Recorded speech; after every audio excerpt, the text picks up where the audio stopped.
тавсия ва маслиҳат ба иштирокчиёни ҳаракат дар роҳ оид ба риояи қоидаҳои бехатарӣ, ҳуқуқ ва ӯҳдадории ронанда, мусофир ва нозири роҳ, баррасии мушкилот ва дурнамои рушди соҳаи нақлиётро дар барномаи роҳ ва нақлиёт аз радиои Тоҷикистон мешнавед.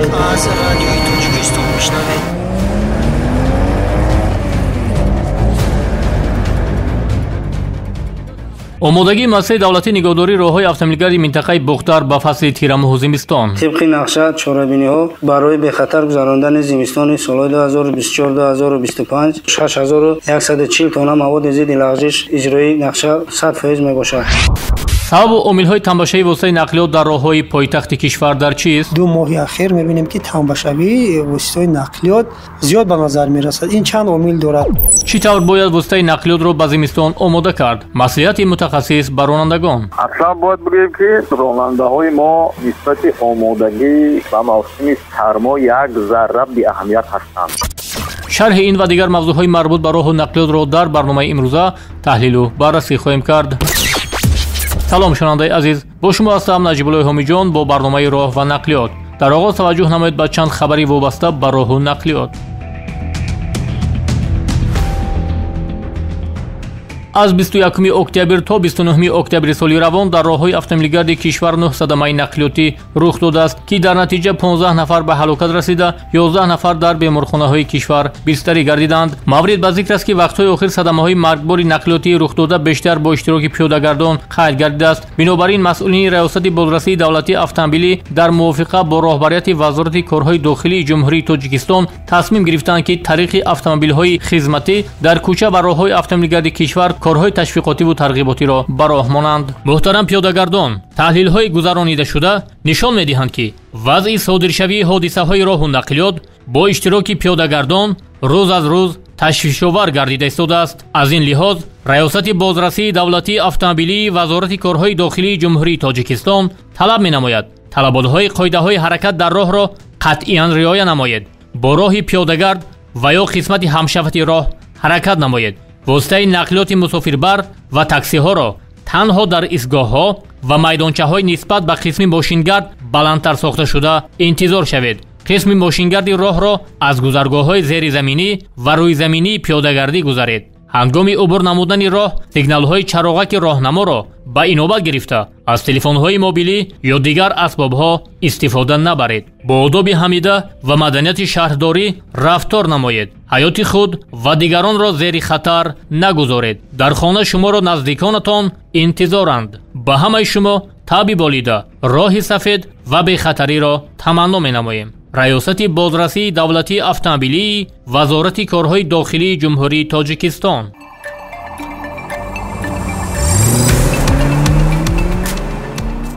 вазорати нақлиёти ҷумҳурии Тоҷикистон ба тоҷирону соҳибкорони тоҷик, ки аз бандарҳои обии ҷумҳурии исломии Покистон тариқи транзит бор интиқол медиҳанд, муроҷиат намуда мегӯяд, ки онҳо метавонанд бо истифода аз системаи вебок аз корхонаи воҳиди давлатии маркази рақамикунонии соҳаи нақлиёти вазорати нақлиёти ҷумҳурии Тоҷикистон рамзи электрониро дастрас намуда интиқоли борро амалӣ намоянд. дар робита ба ин Саъдид Зиёи муовини аввали директори корхонаи воҳиди давлатии маркази рақамикунонии соҳаи нақлиёти вазорати нақлиёти кишвар дар суҳбат ба мо чунин гуфт: вебок ин системаи электронӣ ба расмиятдарории ҳуҷҷатҳои молҳои воридотӣ ва содиротӣ мебошад. системаи мазкур аз ҷониби вазорати савдои ҷумҳурии исломии Покистон бо давлатҳое ки тоҷиронашон аз бандарҳои ҷумҳурии исломии Покистон истифода мебаранд пешниҳод гардидааст. қобили зикр аст, ки аз аввали соли 2024 вазорати савдои ҷумҳурии исломии Покистон бо вазорати нақлиёти ҷумҳурии Тоҷикистон барои ҷудо намудани мастер ID бо рамз ва утоқи шахсӣ ҳамкориро ба роҳ монд. ёдовар мешавем, ки вазорати нақлиёт феҳристи ягонаи интиқолдиҳандагони дохиливу байналмилалиро ташкил намудааст. вазорат дар навбати худ бо тоҷироне ки тариқи транзит аз масир истифода мебаранд дар система ба қайд гирифта мешавад. бояд тазаккур дод, ки системаи мазкур якчанд мушкилиҳои ҳамлу нақлу транзитии борҳои тоҷирони тоҷикро аз байн бурд, аз ҷумла мушкилии маблағи суғуртакунонии борҳоро. аз фурсати муносиб истифода бурда бо тамоми тоҷирони тоҷик, ки аз бандарҳои обии ҷумҳурии исломии پاکستان طریق ترانزیت انتقال بار دارند میتوانند با استفاده از سیستم وبا از جانب کارخانه واحد دولتی مرکز رقمی کنونی ساحه نقلیات وزارت نقلیات رمز الکترونی را دسترس نموده انتقال بار را عملی نمایند.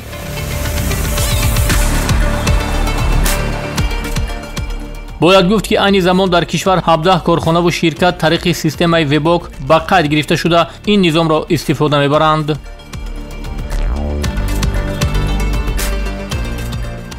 айёми зимистон ронандагон дар шароити душвор ва баъзан ҳатто шадид мошин меронанд. аз ин рӯ хавфи садамаҳо ва шикасту рех дар ин давра ба таври назаррас меафзояд. барои рӯбарӯ нашудан бо мушкилот ронандагони ботаҷриба аз рӯи мақоли тоҷикии ғами зимистонро дар баҳор бояд хӯрд амал карда ба зимистон пешакӣ омодагӣ мегиранд. бояд ёдовар шуд ки сардии зимистона муносибати эҳтиёткоронаро тақозо мекунад ва бепарвоӣ ё саҳву хаторо намебахшад. ҳамчунин барф, ҳарорати паст, фарорасӣ бар вақти торикӣ, бад шудани сатҳи биниши хавфи ба амал омадани ҳолатҳои фавқулодаро зиёд мекунад. аз ин рӯ тибқи гуфтаи коршиносони соҳа ба ронандагон тавсия дода мешавад ки аллакай дар фасли тирамоҳу зимистон ба тарзи кор дар шароити зимистон тайёр шаванд. омодасозии воситаи нақлиёт ба зимистон як амали зарурӣ барои бехатарии роҳ ва пешгирии ҳолатҳои ногувор мебошад. дар ин маврид абдурақиб қодиров коршиноси соҳаи роҳу нақлиёт ба тамоми ронандагон чунин тавсия медиҳад. аслан бояд бигӯем ки ронандаҳои мо нисбати омодагӣ ба мавсими сармо як зарра беаҳамият ҳастанд. мақомоти масъули давлатиам чандон чорабиниҳои иттилоотиву тарғиботӣ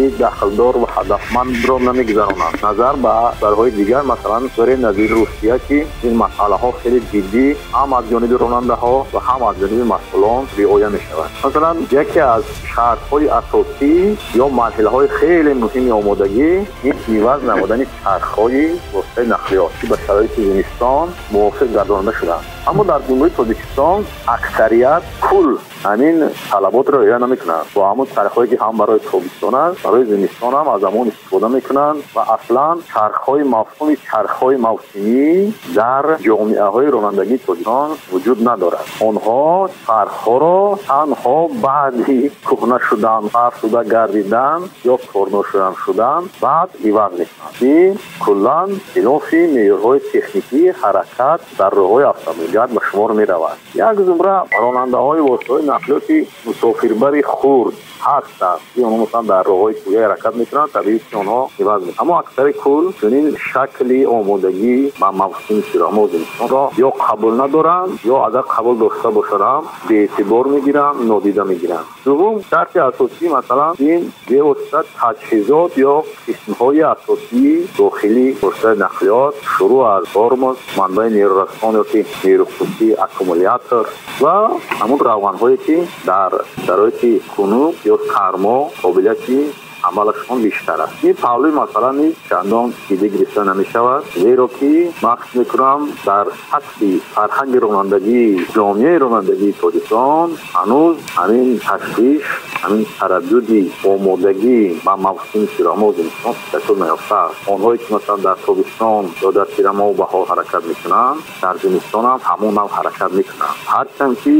боиси баъзе касониҳо, боиси баъзе садамаҳо, ҳатто садамаҳои маргбор ҳам мешавад. аммо дар сатҳи фарҳангу шуури ҷомеа ҳамин зеҳнияти байнобар гирифтани ҷиҳатҳои табиат ё иқлим ҳангоми ҳаракат афзорадӣ шакл нагирифтааст. баъзе коршиносони техникии дигар дар он назаранд ки ронандагони мо низ бояд барои эҳтиёт чархҳои мошинашонро ба чархҳои зимистона иваз кунанд, зеро дар чархҳои тобистона аз резини тобистона истифода мешавад ки барои ҳарорати паст пешбинӣ нашудааст. дар хунукӣ он чандирии худро гум мекунад, яъне ба истилоҳ хурда ва кунд мешавад. бинобар ин иваз кардани чархҳои тобистона ба зимистона муҳим аст. амасола аз тарафи ҳукумати ҷумҳурии тоҷикистон барои зимистонгузаронии муассисаҳои давлатии нигоҳдории роҳҳо, яъне дар бораи саривақт омода намудани соҳаи иқтисодиёт ва иҷтимоиёти ҷумҳурӣ барои самарабахш ва мунтазам дар давраи тирамоҳ ва зимистон қарори ҳукумат ба тасвиб мерасад. дар ин замина бо фармоиши вазири нақлиёти кишвар аз 2 майи соли 2024 нақшаи чорабиниҳои вазорат оид ба саривақт омода намудани соҳаи нақлиёт ба фаъолияти мунтазам ва самаранок дар давраи тирамоҳу зимистони солҳои 2024-2025 тасдиқ карда ситоди фаврӣ таъсис дода шудааст. маврид ба зикр аст ки дар муассисаи давлатии идораи хоҷагии роҳҳои минтақаи бухтари вилояти хатлон 13 адад муассисаҳои давлатии нигоҳдории роҳҳои автомобилгард мавҷуд мебошанд ки доир ба омодагӣ ба фасли тирамҳоу зимистони солҳои 2024-2025 Усмон Тағойбекзода сардори муассисаи давлатии идораи хоҷагии роҳҳои автомобилгарди минтақаи бухтари вилояти хатлон зимни суҳбат ба радиои Тоҷикистон чунин гуфт: дар идораи хоҷагии роҳҳои минтақаи бухтар 13 та муассисаи нигоҳдорӣ мавҷуд мебошад ки барои бехатар гузарондани мавсими тирамҳоу зимистони солҳои 2024-2025 омода мебошем.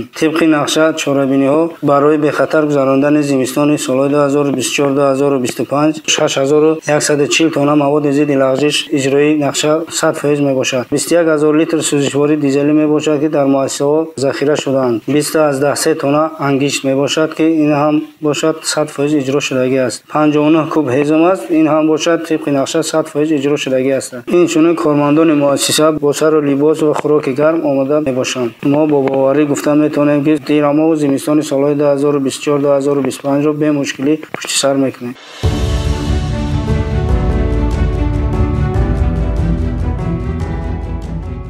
дар идомаи мавзӯъ бо сардори муассисаи давлатии нигоҳдории роҳҳои автомобилгарди шаҳри Леваканд Раҷабали Иззатуллозода ҳам суҳбат шудем ки номбурда зимни суҳбат ба мо чунин гуфт: дар тавозини муассиса 111 километр роҳҳо мебошанд ки аз инҳо 37 километр роҳҳои аҳамияти байналмилалӣ буда, 219 километр роҳҳои аҳамияти ҷумҳуравӣ буда, 53 километр роҳҳои аҳамияти маҳаллӣ дошта мебошанд. муассисаи мо тибқи нақшаҳои чорабиниҳое ки аз тарафи вазорати нақлиёти ҷумҳурии Тоҷикистон ва муассисаи давлатии идораи хоҷагии роҳҳои минтақаи бухтар пешниҳод карда шудааст. барои фаслҳои тирамҳоу зимистони солҳои 2024-2025 як қатор корҳоро ба анҷом расонид. аз он ҷумла тибқи нақша 1050 метр кубӣ бояд мо маводи зидди лағжиш тайёр мекардем ки аллакай тайёр карда шудааст. 3 тонн ангишт тибқи нақша аст ки мо тайёр кардагем. 6 метр кубӣ ҳезум ҳам 100% тайёр карда шудааст. ҷои хоби бачаҳо аз таъмир бароварда шудааст.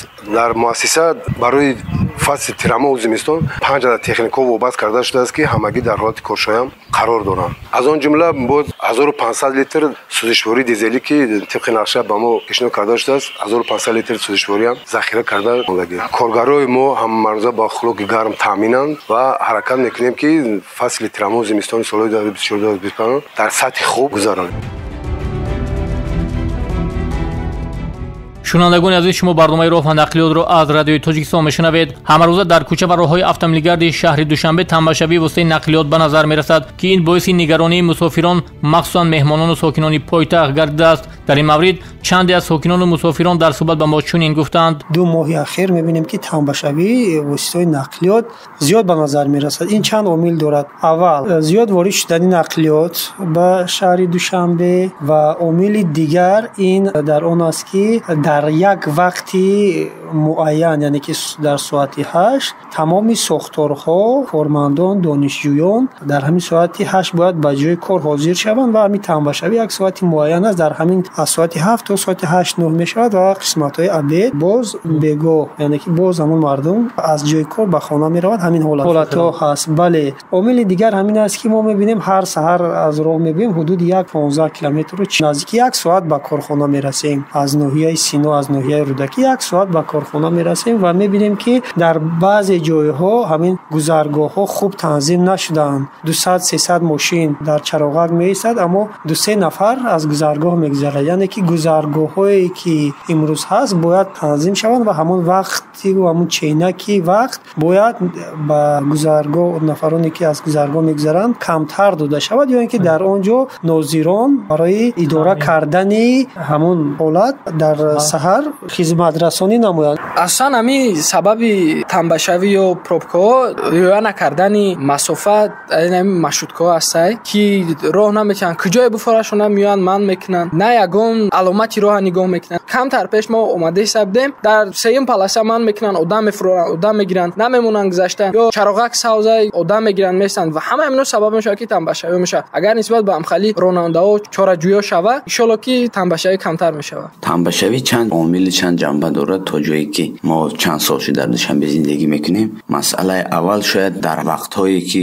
равоо зиёд аст, махсусан қисмати саҳар аз 7 то 9 қисмати бегоҳӣ از 5 تا 8. این سبب اساسیش رفت و آمدی زیادی مردم است که به چشم میرسد. بعضا تنگ بودن بعضی از کوچه های مرکزی شهر دوشنبه است. ولی من قریب هر روزه با همین تنبشوی روبرو میشوم. از مسئولین ساحه نقلیاتی پایتخت بار دیگر هم شهروند خواهش میکنم که در همین ساعتایی که رو زیاد است حرکت نقلیات را طوری براه بمانند که آنها برای انتقال مسافران فرصت پیدا کنند و مسافران هم در ایستگاه ها و در جاهای معین شده زیاد منتظر نمانند.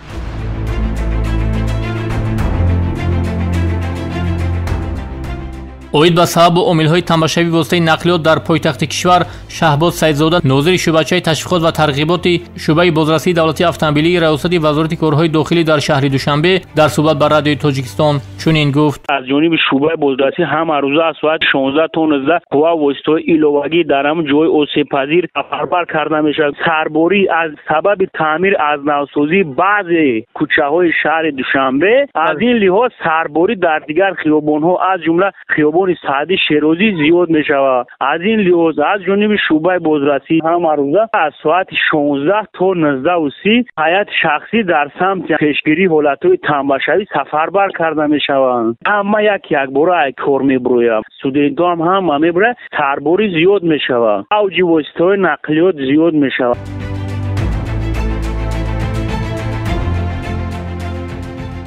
طبق معلومات ریاست بازرسی دولتی اتومبیلی وزارت کارهای داخلی جمهوری تاجیکستان تا 1 ینوار سال 2024 در جمهوری 666074 عدد واسطه‌های نقلیات از جمله 52362 بارکش، 16554 مسافربر، 587074 سبکرو، 6013 واسطه نقلیات مخصوص و 4071 موتورسیکل به قید گرفته شدند که این نسبت به همین دوره سال گذشته 64938 عدد یا 10.8% زیاد است. از این مقدار در ساحه‌های اقتصادیات کشور 48989 عدد واسطه نقلیات فعالیت می‌کنند. این در حالی است که در سال 2014 در کشور در مجموع 389000 عدد واسطه‌های نقلیات موجود بود.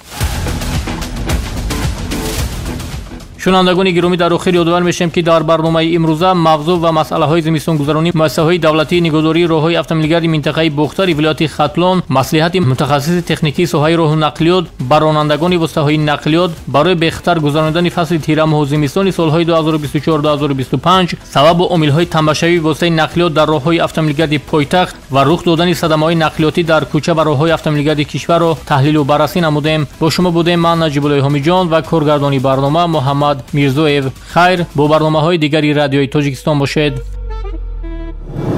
توصیه و مصلحت به اشتراکیان حرکت در راه اوید به رعایت قاعده‌های بخطری، حقوق و عهده‌داری راننده، مسافر و ناظر راه، بررسی مشکلات و دورنمای رشد ساحه نقلیات را در برنامه راه و نقلیات از رادیوی تاجیکستان میشنوید.